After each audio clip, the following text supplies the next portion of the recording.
Hello everyone, I'm John Eggins. This is PNG Tonight. Coming up, the government moves to stimulate small to medium enterprises as well as agriculture. Both sectors, it says, involve the bulk of the people, the potential to underpin economic growth. And the filming industry, not in the news, but it's there. We talked to John Himugu, who's been quietly at work behind the scenes.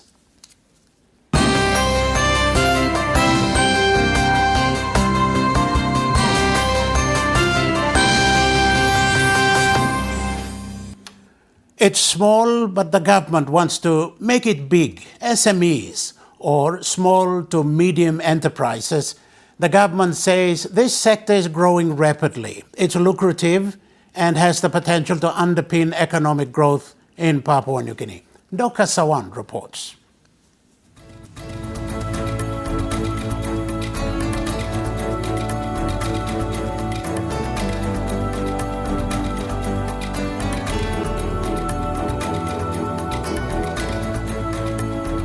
Mr. Prime Minister, we have started loading the first PNG LNG cargo.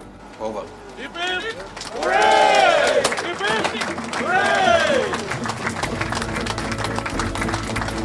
It's the bigger and significant projects that mostly hit the headlines in the country. Projects like the PNG liquefied natural gas, the Papua LNG, Piniang gas fields, and the large-scale agricultural exports are always talked about to be the main revenue earners for the country. But the reality remains that small to medium-sized enterprises, or SMEs, are critical to economic growth in Papua New Guinea. According to Trade, Commerce and Industry Minister Richard Maru, the SME sector employs about 200,000 people. SMEs create jobs and opportunities. They are the engine room of economies. Our government wants to see the sector increase its contribution and has set a target of 450,000 SMEs in the next decade. And Prime Minister Peter O'Neill has committed the government to supporting the growth of the SME sector. The world, economy blow, money blow, country blow. I'm not come up with big business. No, come up with league businessman na day. SME yumi sa tutok din ang buwan ba nubla something lo country lo yumi.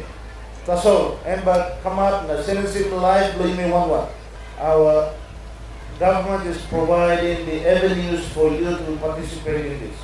We will continue to make sure that over the next 5 or 10 years we will put money into SMEs that has never been invested before.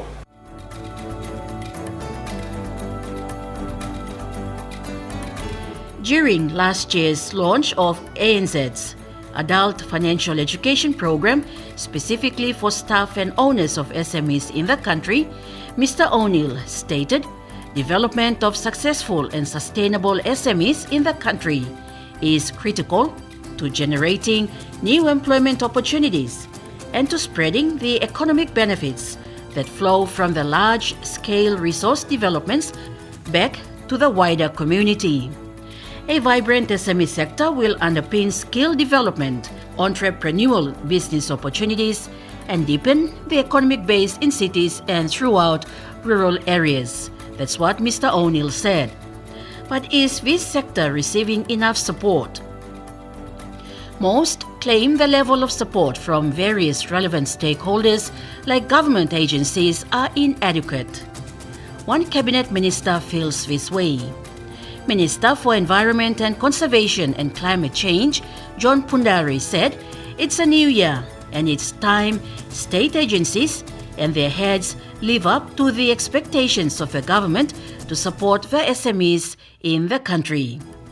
And this is something that I am surely concerned about, in as much as I believe the good Minister for Trade and Industry and Commerce would be.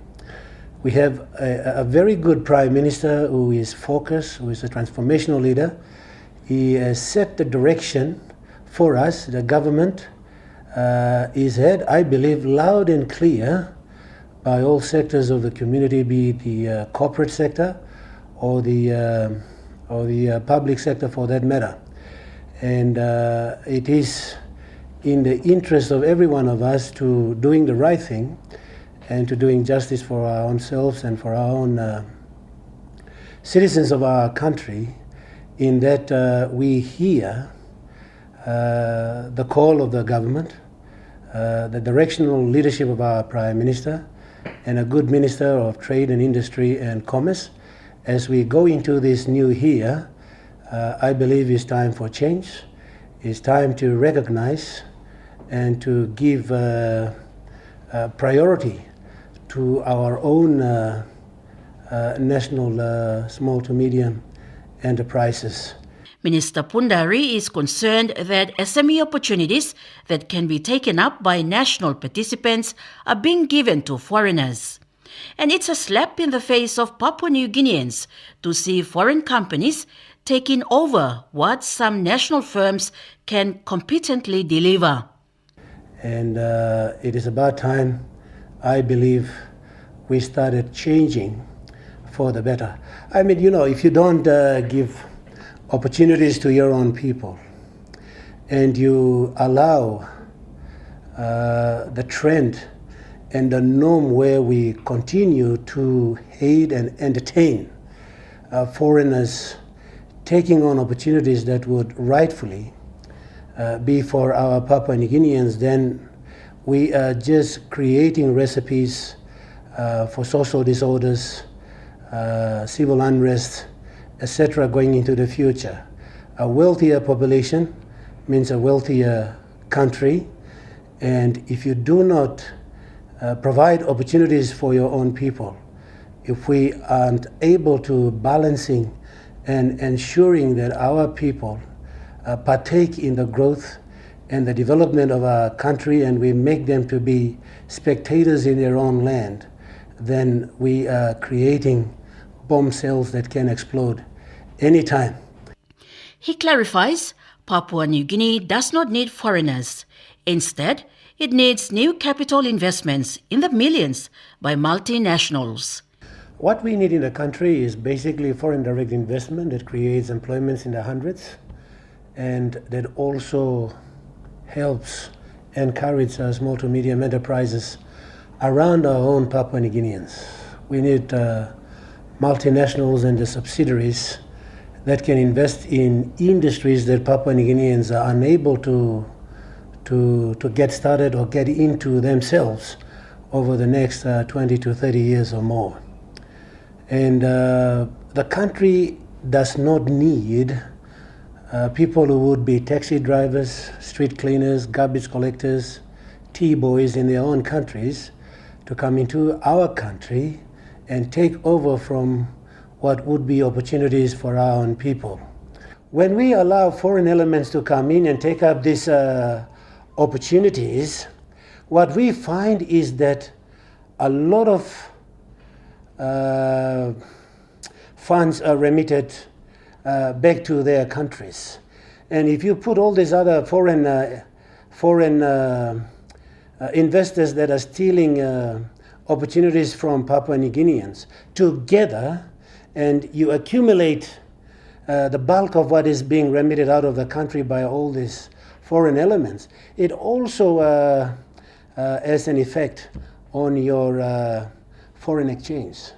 And these are things that should really concern every Papua New Guinean and foreign expatriates that come to work in Papua New Guinea and happily share in a loaf of bread.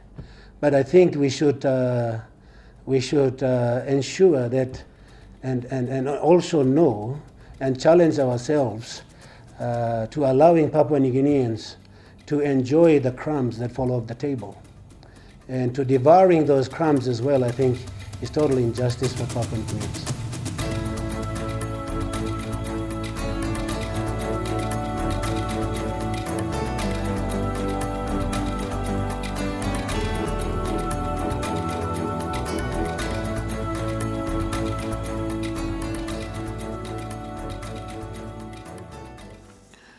Dr. Sawan reporting there.